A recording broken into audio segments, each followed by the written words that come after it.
As you'll find with most programming languages, whether it be HTML or CSS or JavaScript or PHP, many of these you probably never heard of, it's very traditional when learning them to do the first obligatory hello world example. And this means we're going to find a way to get the words hello world typically on the page, meaning within a web browser, we want to see hello world to show that we are up and running.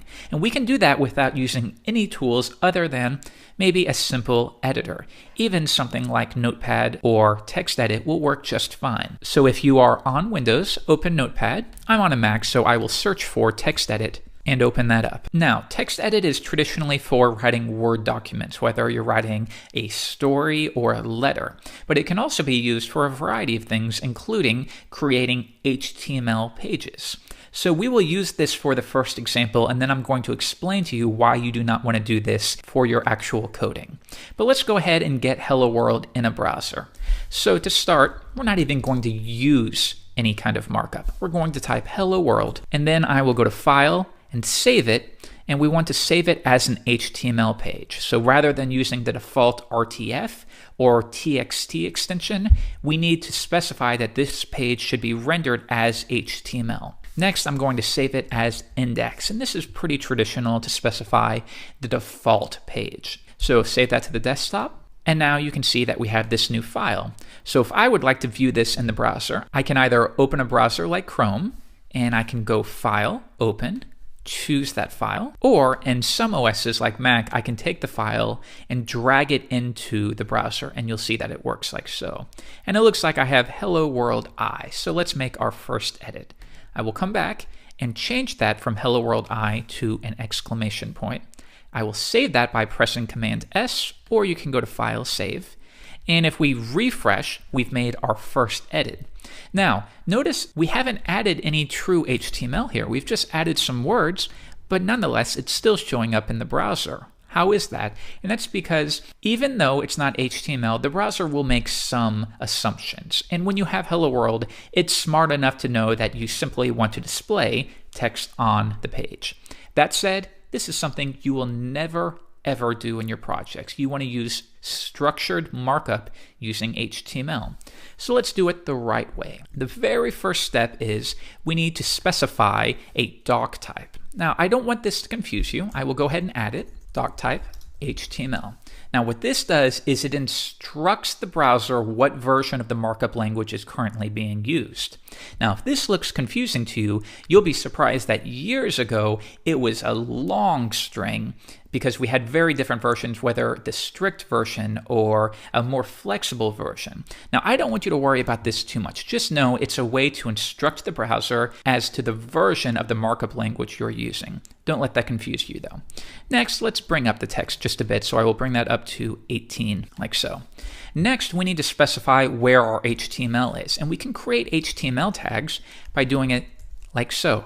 Now, note that we have this opening bracket or less than sign, and then we have the name of the tag, and then we close it out.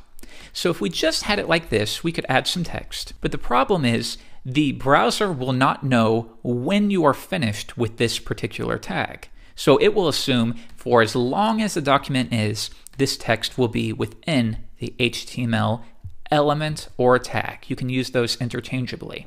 So we should specify when we are finished with a tag, and we can do that by typing the same thing again, but the only difference being before the actual name, you do a /, and that way we designate that we are closing that tag off. So now I'm going to remove this because you don't traditionally put text within an HTML tag.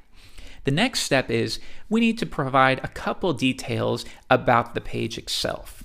For example, let's open up Chrome again, and I want you to note if we go to a site like NetTouch, do you notice that the title right up here within the tab says Web Development Tutorials? How do you specify that? And that can be done within the head section of a page. So let's do that now. I'm going to create head, and now we are going to specify what the title of our page is. So I'm going to hit tab a couple times, and we use, as you might expect, a title element. And I will say my first website. Next, remember, if we simply hit enter and start typing again, the browser is going to assume that all of this is part of the title element, but it's not. So we need to make sure that we close this off so the browser understands that only this text should be part of the title. Next, we should specify the character type. And again, I don't want this to confuse you. So I will go ahead and add this in. And this is, again, another way to instruct the browser how to render specific characters because it will be different from country to country. Now, I want you to know this looks a little bit different. How come we have this / at the end? Well, let's dissect this. First, just like title, we have a meta element or tag. But next, we need to provide some attributes of the tag. And we can do that by doing the name of the attribute followed by an equal sign. Then within quotation marks, we paste in the value. So we could say name equals value.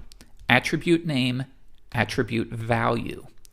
Now, what's this / right here? Well, while we could do something like this, you'll find that when there's not any text meant to be placed in between a tag, it's very common to what we call self-close the tag, which means if there's never going to be anything here, we can simply copy this /, put it at the end, and then remove it, which saves us a little bit of space.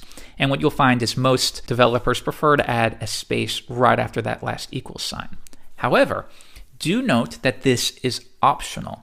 Years ago, it was considered a best practice, always close your tags. But with HTML5, which you'll learn a little bit more in this course, it's actually just okay to do it like so.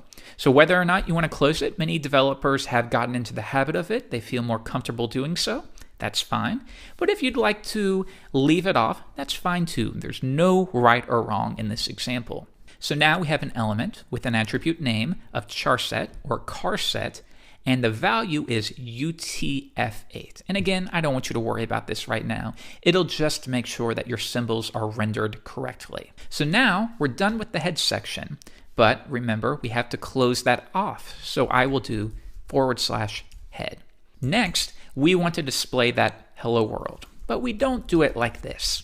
Instead, it's traditional that you wrap the text, the body of your page within an element called body. So I will type that now. And once again, I have to specify the end of the body of my page. So right at the bottom, I will close that out like so. So let's save that. I'm going to go to File, Save. And now let's reload the page. So this time, because the browser is open, I can take the file and simply drag it in like so. Now we'll see that strangely it seems that our tag names are being displayed on the page in the same way that Hello World was, but certainly with the page we don't want to see these tag names. And that's because within TextEdit it's still being treated as actual text, actual formatted text. So I will go to Format, Make Plain Text, and then I will go to File, Save a Version, and notice how it's defaulted to TXT. So let's come back and change that to HTML and try to view it in the browser, and now you can see that has changed. So yes, that is a little bit odd, and that's because TextEdit is making assumptions and assuming that you want formatted text when you really want simple HTML. So now you see only what was contained within the body element. If you'd like to get to the markup that we created, we can go to View, Developer, View Source. Now note within each browser this will be slightly different, but you should be able to find it if you hunt around the menu bar. And now if I load the source, you can see this is exactly what we typed. We specified the doc type, which tells the browser what version it is.